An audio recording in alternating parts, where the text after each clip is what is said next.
Olá, boa tarde a todos. O meu nome é Liliana Gomes. Em primeiro lugar, gostaria de agradecer ao Grupo Leia pela oportunidade de podermos partilhar as nossas práticas profissionais e assim ajudarmos outros profissionais de educação física neste tema das lesões tão importante e cada vez mais em foco. Eu sou licenciada em Desporto e Educação Física pela Faculdade de Ciências de Desporto e Educação Física da Universidade do Porto. Fui-me especializando nesta área mais clínica da reabilitação. É de facto uma área exigente, em que para sermos bons temos efetivamente de estar sempre atualizados e sermos muito curiosos. É um trabalho que exige sempre estudos e basear-nos sempre em estudos científicos válidos. Eu aprendo constantemente com as equipas, com as várias equipas que integro, e especialmente com o Francisco na preparação desta formação, que foi sem dúvida uma fantástica aprendizagem. Sou professora de Educação Física, trabalho na Clínica Formais, no Porto, na parte da reabilitação, juntamente com uma equipa multidisciplinar de médicos, osteopatas, fisioterapeutas e outros profissionais de Educação Física. Faço parte também do Gabinete de Saúde do Ginasiano Escola de Dança, onde trabalho na prevenção e recuperação de lesões, assim como na otimização da performance em bailarinas. Eu e o Francisco fazemos parte de um projeto muito interessante, que é o Projeto de Saúde e Bem-Estar, numa empresa em São João da Madeira, que se chama Cartonagem Trindade, onde fazemos uma ginástica matinal a todos os colaboradores dessa empresa. Eu também no meu percurso fui atleta de hóquei em patins, e toda a bagagem que fui recolhendo da alta competição faz com que hoje em dia tenha uma percepção correta do que é o esforço, os sacrifícios, a dedicação dos atletas, esta questão mais psicológica da capacidade de ultrapassar uma lesão, pronto, e todos estes aspectos também serão falados mais à frente, como teremos a oportunidade de ver. Quero agradecer à Clínica Formais pela cedência do espaço para a gravação dos filmes sobre sequências de exercícios de recuperação de lesões nas aulas de Educação Física, que vos forneceremos depois no final do segundo webinar. Quero agradecer também ao Francisco pelo convite e pela sua paciência comigo. E agora, Francisco, passo-te a bola. Ok, obrigado Liliana por esta tua introdução. Também queria te agradecer pelo facto de teres aceito o convite. Acho que este projeto e este webinar só faz sentido contigo aqui, não só pela excelente profissional que és, mas também por todo o conhecimento que tens para partilhar enquanto professora de Educação Física e profissional do desporto. Também de realçar aqui o facto de estarmos aqui, sermos uma equipa multidisciplinar, constituída por um fisioterapeuta e por um profissional de desporto com um objetivo em comum, que é falar sobre a lesão em si. E é uma das coisas que é extremamente importante, é percebermos que nós, sendo uma equipa multidisciplinar, podemos fazer a ponte e podemos partilhar conhecimentos entre nós e desta forma conseguir um trabalho com maior qualidade.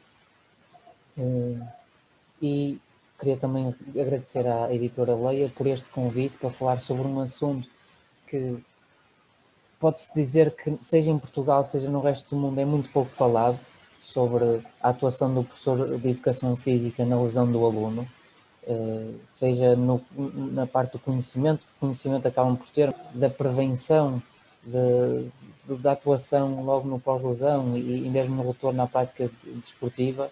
É uma coisa que se calhar nós podemos facilitar a transmissão dessa informação e é esse o nosso principal objetivo.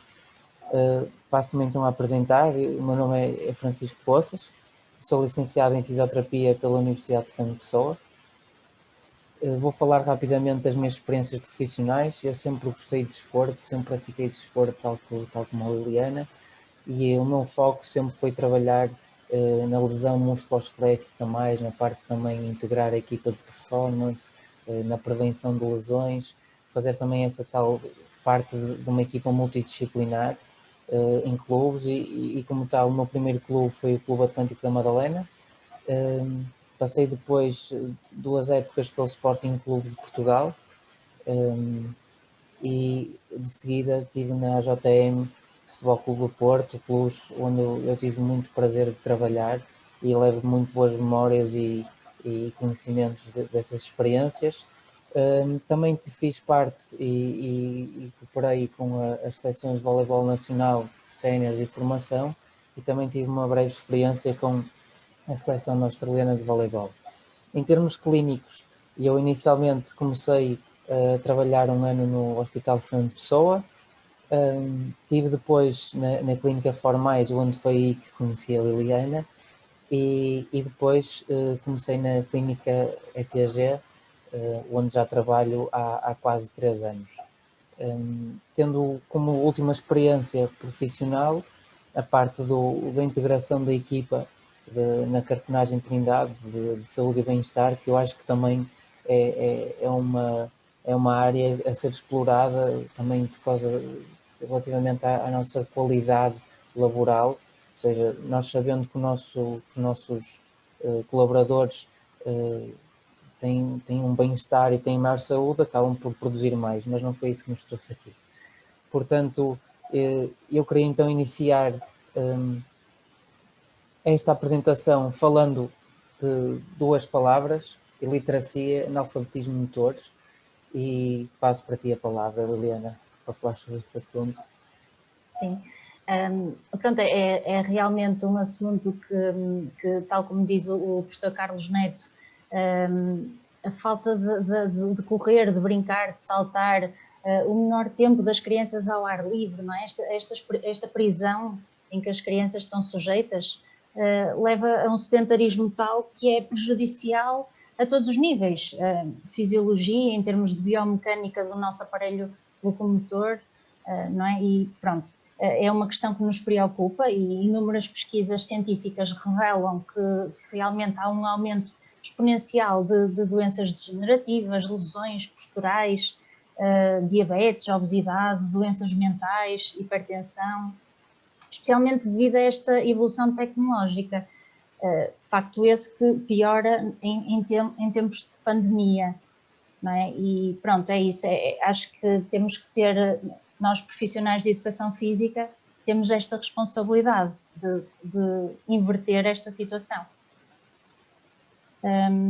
E tal como diz, pronto, o professor, não é? As crianças hoje em dia não têm autonomia, não sabem correr, não sabem atar os atacadores, saltar à corda ou saltar ao pé coxinho, capacidades básicas que, se não forem aprendidas em determinados períodos sensíveis, dificilmente estes alunos conseguirão competências mais tarde. Pronto, é mesmo preocupante. Em Portugal também vemos que 80% dos adolescentes são insuficientemente ativos, não é? A educação física é considerada um elemento fundamental na promoção da atividade física. Os dados da OMS, da Organização Mundial de Saúde, são realmente preocupantes, não é? E nós podemos ver que a educação física é mesmo a única disciplina que contribui em todo o currículo escolar para a promoção da saúde, permitindo alcançar estas recomendações. Nós podemos ver aqui que em 2008 haviam 1,4 milhões de obesos e em 2001 esse aumento foi muito grande, são 140 milhões de crianças obesas em idade escolar. É de facto uma preocupação e é isso. Para muitos jovens, a disciplina de educação física é a única disciplina prática no currículo escolar que proporciona esta oportunidade de desenvolvimento de uma atividade física significativa. Outra preocupação é que 1 em cada 3 crianças é obesa, não é? E a OMS preconiza mesmo isso, os 60 minutos diários de prática física.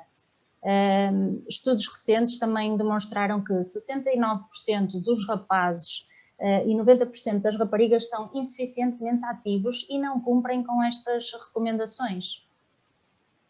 E aqui está, é aqui que nós, profissionais de educação física, entramos em ação. Não é? O professor de educação física pode e deve implementar ou incentivar a prática de hábitos saudáveis, não é? Prevenindo quadros lesivos e melhorando as capacidades físicas dos alunos. está provada que a nossa intervenção melhora significativamente as funções neuromusculares e a saúde dos alunos, ou seja, é uma responsabilidade muito grande e daí a nossa importância.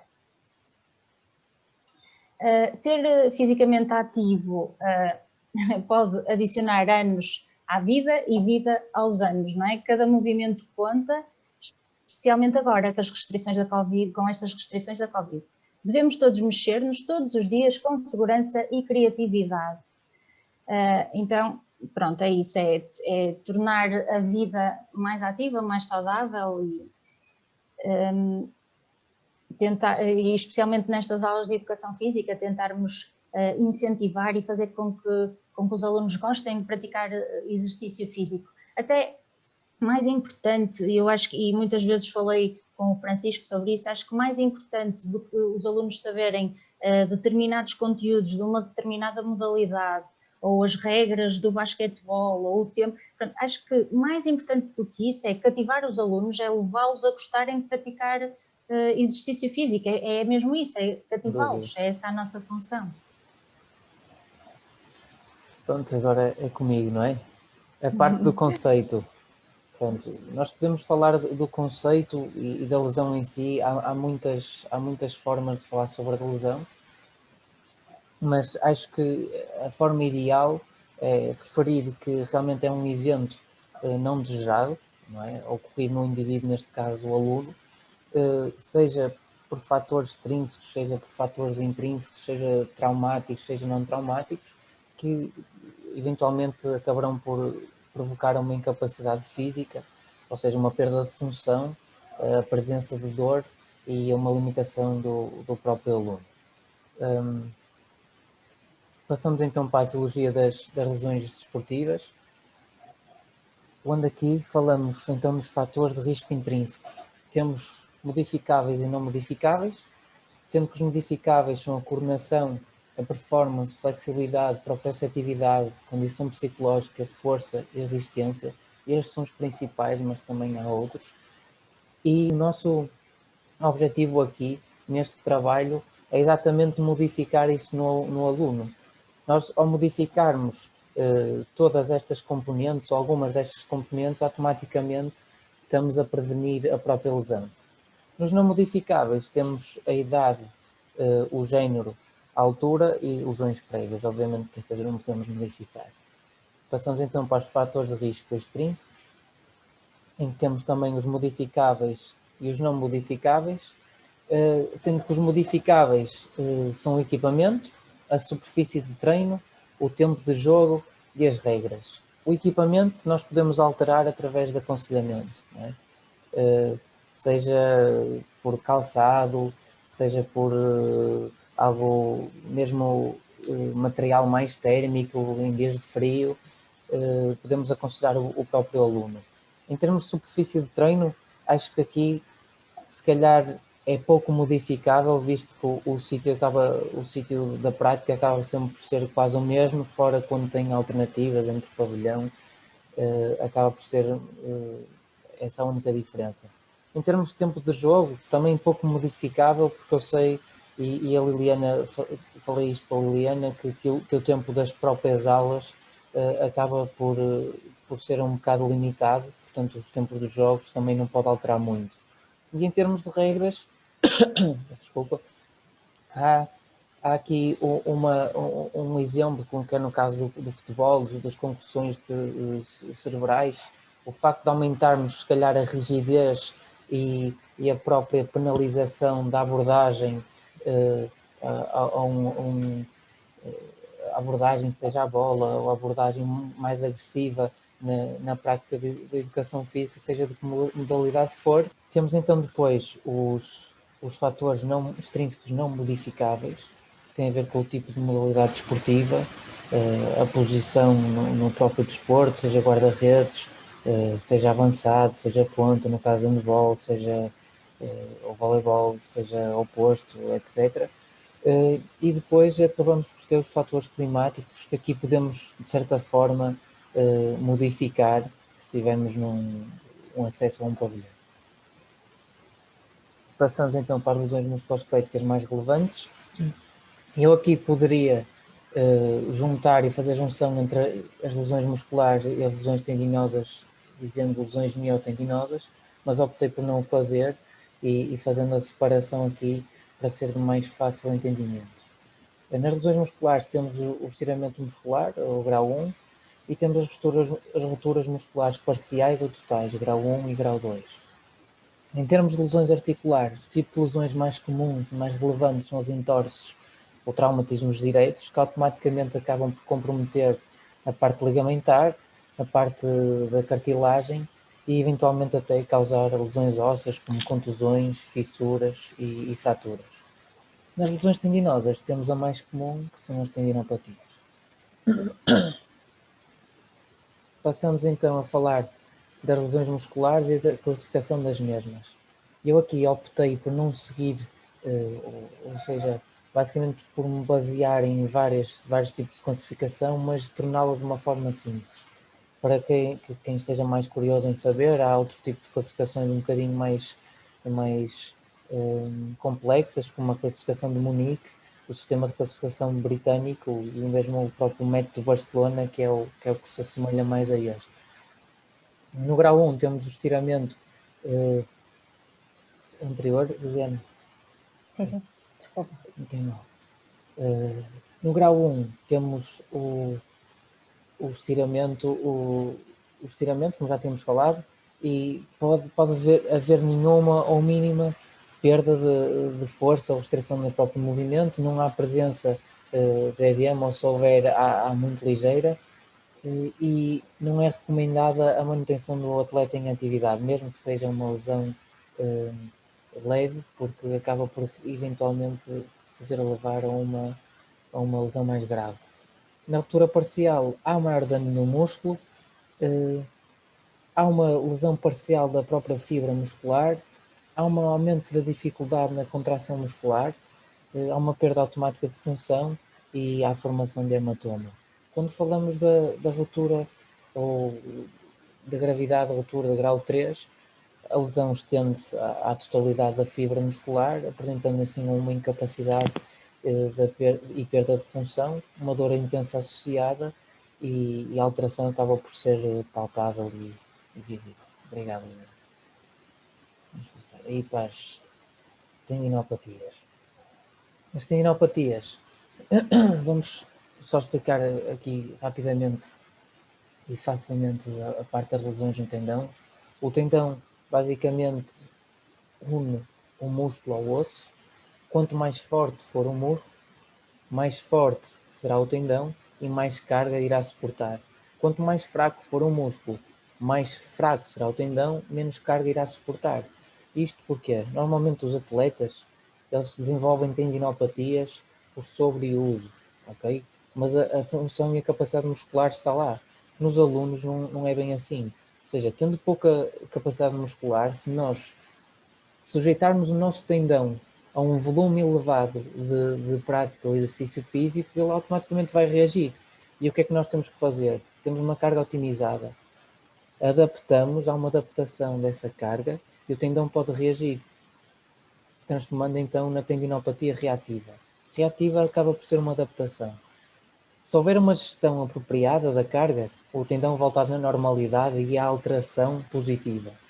Se esse tipo de volume for mantido, o que acontece é que eventualmente poderá acontecer uma lesão do tendão ou uma pequena ruptura da parte tendinosa e depois poderá haver formação de calcificações, transformando o tendão num tendão degenerado, uma tendinopatia degenerativa. Passamos então para o próximo slide. Aqui falamos do processo de regeneração e adaptação do próprio tendão. Vou falar rapidamente do assunto. O processo de inflamação demora mais ou menos 2 semanas. O processo de reparação, onde há um aumento da síntese de colagênio e de fatores de crescimento, demora entre 2 a 6 semanas, ou seja, 4 semanas. E a partir dessa sexta semana até a 12ª ou 16ª há uma redução dessa síntese de colagênio, há uma redução da atividade celular e automaticamente uma regeneração e remodelação do tendão. Aqui demonstra que quanto maior a carga, maior será a capacidade do tendão, como já foi falado, e quanto menor for a carga, menor será a capacidade do tendão e mais vulnerável será o tecido. Ou seja, a solução aqui com uma tendinopatia não é a paragem, porque o aluno, se parar, o músculo irá atrofiar. Ou seja, quando voltar à prática desportiva, acabará por ter, se não a mesma, ainda mais dor. Ok? O importante é, lá está, otimizar a carga. Na parte do diagnóstico, isto é para facilitar um bocadinho o diagnóstico da tendinopatia. É uma dor bem localizada, ok? As dores nos tendões, quando é uma dor tendinosa, uma dor bem localizada, normalmente do tamanho ou comprimento de 1 ou 2 dedos. É mais intensa de manhã e após o exercício físico. E normalmente reduz após o aquecimento, ou seja, o chamado fenómeno de warm-up, mais até falado pela Jill Cook, que trabalha muito com a parte dos tendões, em que após o aquecimento, após a ativação, se for algo relacionado com o tendão a dor acabará por diminuir. Se aumentar, então é sinal de alerta. Pode aumentar com intensidade em fadiga, ou seja, após a sobrecarga do tendão. Pode ou não ser incapacitante. Caso seja incapacitante, é importante parar também. E quando localizado no membro superior, pode provocar desconforto noturno e desenvolvimento de outras patologias, como conflitos supracraniais, capsulites, bursites, entre outros. Obrigado. Na parte da gestão da lesão, a gestão da lesão inicia-se desde o primeiro dia da lesão até a reintegração da prática desportiva, e é aqui que é extremamente importante estarmos atentos. Como é que nós gerimos? Primeiro a observar, e a observação é feita logo no dia zero, em que nós fazemos uma palpação. Se houver dor em palpação, em carga, em descarga, na ativação muscular, no movimento passivo e ativo, alterando também a parte da função, e se houver algum tipo de sintomas, como hematomas, edema, rubor, calor, etc., então é sinal de paragem.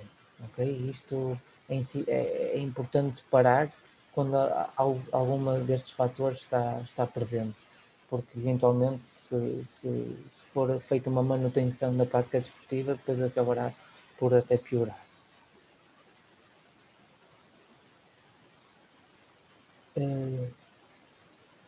Aqui é importante haver comunicação, é importante haver partilha entre os professores de educação física, entre os pais encarregados de educação, entre os profissionais de saúde, seja médicos e fisioterapeutas, e com o aluno, que é o lesado, não é? Com isto tudo.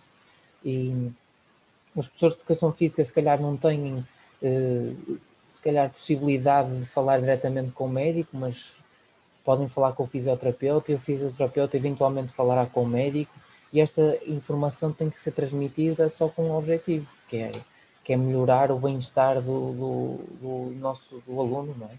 E promover uma boa recuperação da lesão.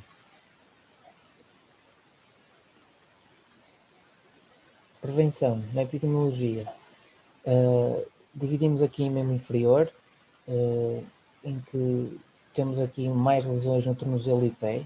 A mais comum será a entorse em inversão e menos comum será a eversão. Temos aqui imagens que podem demonstrar o tipo de lesão que é, podendo também ter fascites plantares, que pode estar relacionada com a arcada plantar, pode estar relacionada com o encurtamento ou a hiperatividade muscular, por exemplo, do solear ou do gastrocnémio, eventualmente também uma tendinopatia ou uma fraqueza do tibial posterior, e depois também podemos ter fraturas. Obviamente que estas normalmente são relacionadas com fatores traumáticos. Depois temos na coxa e perna. As lesões mais comuns aqui são as lesões musculares, como os tiramentos ou rupturas, como falamos anteriormente, e os grupos musculares mais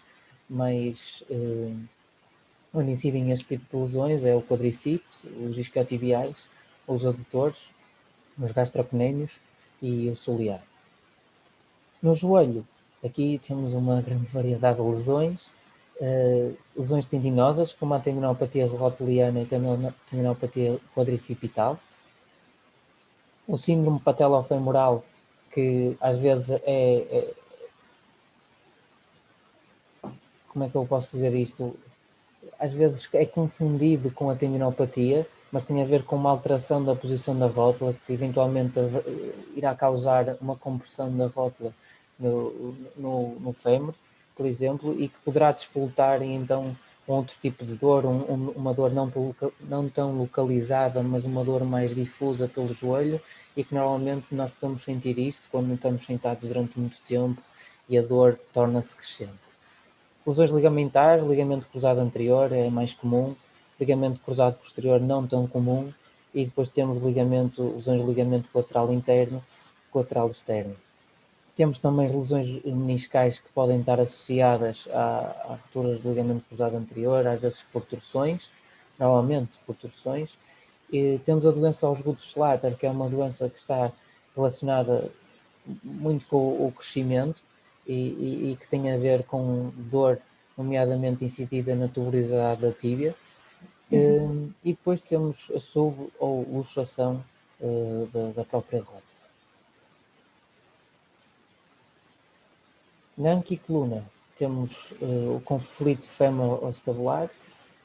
Às vezes não é tão comum encontrarmos este tipo de lesão, mas é importante ser falada. É caracterizada por um impacto entre a cabeça, o colo femoral e o rebordo acetabular.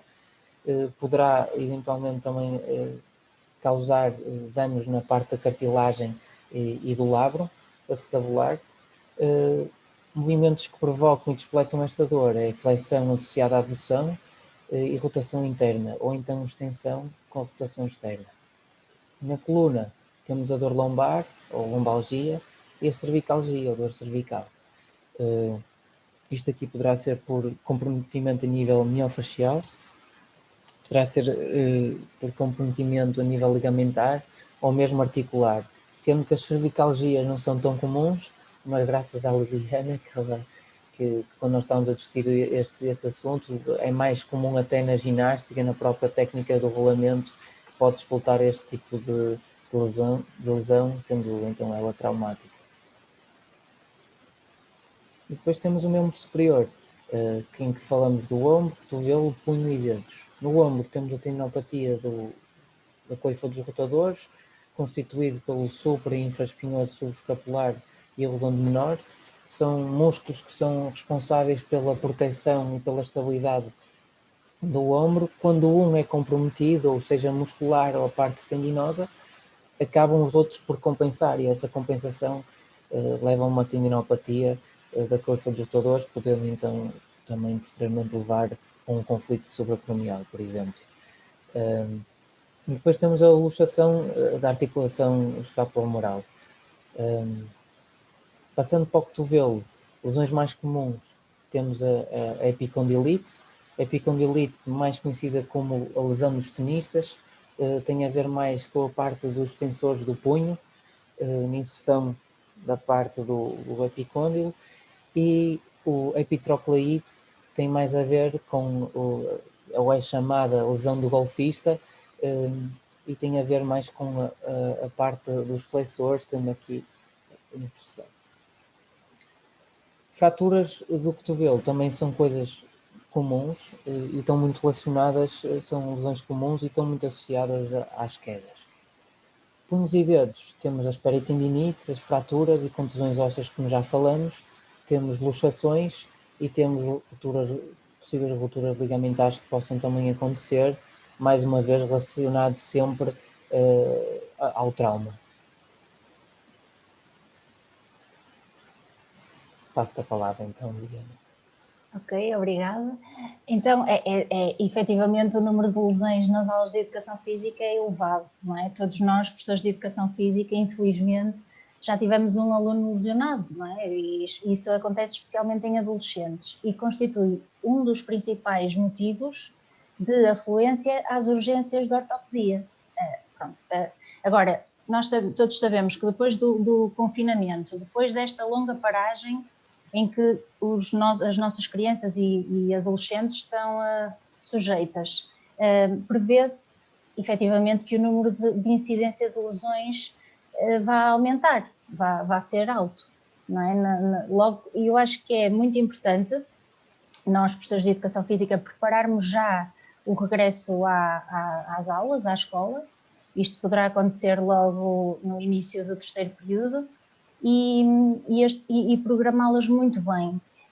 Mas atenção, a mensagem que nós queremos passar é mesmo de que, embora a prevalência das lesões nos praticantes seja importante, os benefícios decorrentes de um estilo de vida ativo superam os riscos. Por isso é mesmo importante a prática de exercício físico. Então, posto isto, o prevenir é o melhor remédio. É aqui que todos nós já conhecem o programa Fit Escola, não é? E muitos de nós utilizamos este programa de aptidão física. É um programa que serve para avaliar a condição física em crianças e adolescentes, não é? Nós, através dos testes, conseguimos verificar a aptidão aeróbia, a composição corporal, assim como a aptidão neuromuscular. É um programa muito interessante e acho que todos devemos utilizá-lo. Aqui, pronto, é específico do programa, já quase todos fazem isso, o vem, o índice de massa corporal, pronto, acho que é aptidão neuromuscular também, não é? A capacidade de quantos abdominais é que eles conseguem fazer num determinado tempo, a velocidade, a impulsão, ou seja, ficamos com os registros de tudo o que o aluno consegue fazer e é uma forma de avaliar e podemos construir neste sentido também programas de prevenção nas diferentes modalidades escolares. E é isso, prevenir é o melhor remédio. Então, o que é que nós podemos observar? É muito importante as alterações posturais, não é? Tendo em conta também os padrões de movimento. Por exemplo, eu trabalho com bailarinas, como eu disse inicialmente, e nós fazemos muito uma avaliação da marcha. Pedimos para elas durante uns X metros caminharem, pronto, normal. E conseguimos logo perceber, em termos do padrão do movimento, onde é que elas podem eventualmente ter uma lesão. Se elas colocam os pés em pronação, por exemplo, já sabemos que à partida poderão ter ali uma lesão, uma entorse e ter algum tipo de problema também ao nível do joelho. Então aqui podemos utilizar programas em que desenvolvemos a marcha e também exercícios de proprioceção, tendo em conta o arco plantar. Isso depois também veremos mais à frente, mas é muito importante fazer esta avaliação. Os déficits também de encurtamento nos vários grupos musculares, os movimentos técnicos nas diferentes modalidades, pronto, e fazer a correção dessas alterações. Assim como introduzir planos de prevenção. Só uma parte, Liane, desculpa. Eu acho que é mesmo importante realçar isto, porque às vezes nós esquecemos de observar e é a partir da observação que nós conseguimos ver como é que está a base, não é? A base para Sim. A técnica em si. E acho que é uma coisa extremamente importante e às vezes, se calhar, antes de pensar na própria modalidade em si ou praticar, às vezes isto também faz parte da atividade física, da saúde na própria atividade física. E quanto mais capazes eles estiverem e mais corretos forem, melhor será o outcome, não é? Uhum, exatamente. Obrigada, Francisco. Então, as lesões podem ser efetivamente significativamente reduzidas com a implementação de estratégias baseadas em exercícios simples e divertidos, sem custos consideráveis de tempo ou dinheiro e, sobretudo, seguros e eficazes. Como nós vemos aqui nesta imagem, nós conseguimos ter este material na escola e com exercícios muito básicos e com boas práticas conseguimos fazer a diferença na prevenção. Estes programas foram validados, estes programas que nós vos trazemos aqui, o FIFA Eleven Plus, o PEP Santa Mónica Califórnia, são programas perfeitamente possíveis de implementar nas nossas aulas e que mostraram já noutras modalidades, especialmente no futebol, a sua eficácia, são mesmo muito bons. O FIFA 11 Plus é uma versão melhorada e mais abrangente de um programa de aquecimento de completo. Foi desenvolvido por um grupo de especialistas internacional e tem esse objetivo. O objetivo é mesmo reduzir o número de lesões em adolescentes de ambos os sexos. O efeito preventivo deste programa foi cientificamente comprovado. Não requer equipamentos específicos, é mesmo muito básico e é possível de todos nós implementarmos nas nossas aulas. O PEP Santa Mónica Califórnia é também um programa de treino estratégico, também foi desenvolvido com este objetivo de diminuir a lesão, mas aqui especialmente do ligamento cruzado anterior, em jogadores de futebol. São apenas 15 minutos específicos de treino e que podem perfeitamente substituir o nosso tradicional aquecimento. Ele vem demonstrar a nossa convicção de que um trabalho neuromuscular de força, coordenação, flexibilidade, agilidade, assim como o incremento de exercícios proprioceptivos, reduz significativamente o número de lesões. Eu vou só mostrar-vos aqui um pequeno vídeo.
Ok? Pronto, como puderam verificar, são exercícios bastante interessantes e que é perfeitamente possível fazer em aula. E todos nós podemos utilizar, não tem grande exigência de material ou de tempo, e principalmente no pós-pandemia é muito importante utilizarmos estes programas de prevenção. Nem que seja só parte deles, né? Alguns exercícios Sim, possam ser sim, sim. introduzidos. Então aqui, Francisco, é a tua parte. Obrigado. Pronto, na parte da intervenção no imediato da lesão, já houve quem defendesse a técnica RICE, que era Rest, Ice Compression and Elevation, a PRICE, em que envolvia também a parte da proteção, da protection, e agora falam muito do police. Obviamente que isto não tem que ser seguido, primeiro protection, depois o optimal loading, não tem que ser seguido desta forma.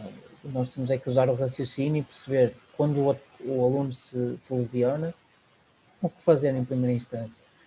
O que fazer é controlar primeiro avaliar se está tudo bem e se não tem uma gravidade suficiente para ter que levar para o hospital ou ter que chamar a entidade responsável, como a 112, para levar o aluno para o hospital, mas é o controlo da própria dor, o controlo do próprio edema, porque isso posteriormente irá ajudar no controle e na redução do tempo da própria lesão. O gelo acabará por funcionar muito bem, não como um anti-inflamatório. Um anti-inflamatório é mais um vasoconstritor, é mais um anestésico local a curto prazo que acabará por dar mais conforto ao aluno, e a compressão em si, o facto de nós conseguirmos controlar um bocado o edema na fase inicial do pós-lesão, depois pode-nos dar, por exemplo, 1 ou 2 semanas na redução do tempo de recuperação da lesão do aluno. A elevação também é importante neste sentido, reduzir o edema. O optimal loading, aqui quando nós falamos de optimal loading, não é fazer carga inicial, vamos falar, por exemplo, do caso da entorse, em que a partir do momento a entorse pode ter várias gravidades, não é? Vários graus de gravidade, mas nós podemos tentar ver se o pé está funcional. O optimal loading também se refere ao movimento passivo do próprio pé, nós tentamos mobilizar, ver se está tudo normal. Se estiver normal, tentar despoltar sempre com cuidado ou progredir para uma carga, para uma ativação em carga. Pode ser carga parcial, por exemplo, sentado numa cadeira, e depois progredir para a carga total. E quando nós falamos de proteção, aqui a proteção, podemos, eu sei que eu também falei sobre isto com a Liliana, no desporto há muito tape, nas escolas nem tanto, mas é algo que, sabendo como colocar, ou às vezes para proteger um dedo, o que seja, pode ajudar a proteger, e a proteção é extremamente importante. Também o uso de ortóteses é importante, tendo que pensar que após o uso destas ortóteses é importante também fazer o desmame, não é o aluno sentir-se bem e passar de usar todos os dias a ortótese para nunca usar, ou usar uma vez por semana. Tem que haver um desmame. Ok? E pronto, passo agora para ti a conclusão, Liliana. Sim, olha, obrigada a todos por terem assistido a este webinar. Esperemos que tenham gostado e aproveitem para assistir ao webinar 2, que será no dia 23 de março, onde será tratado especificamente o tema do retorno à prática desportiva após lesão, onde nós vos forneceremos vídeos. Vocês vão ter essa oportunidade de assistir, de sequências de exercícios e para determinado tipo de lesão. Sendo assim, em meu nome e em nome do Francisco, agradecemos a vossa presença. Pronto, nós vamos ter muito conteúdo, e conteúdo importante, que acho que neste webinar 2 vai ser, fizemos de forma criativa e de forma prática para introduzirem depois nas aulas e com o aluno. Acho que o aluno em si também pode ser avaliado no empenho sobre a lesão, pode ser criado exercício para a recuperação do próprio aluno, e E pronto, não falarei mais, senão irei estar a desvendar o segundo webinar, e agradeço a todos a vossa presença e vemos dia 23. Obrigada. Obrigado.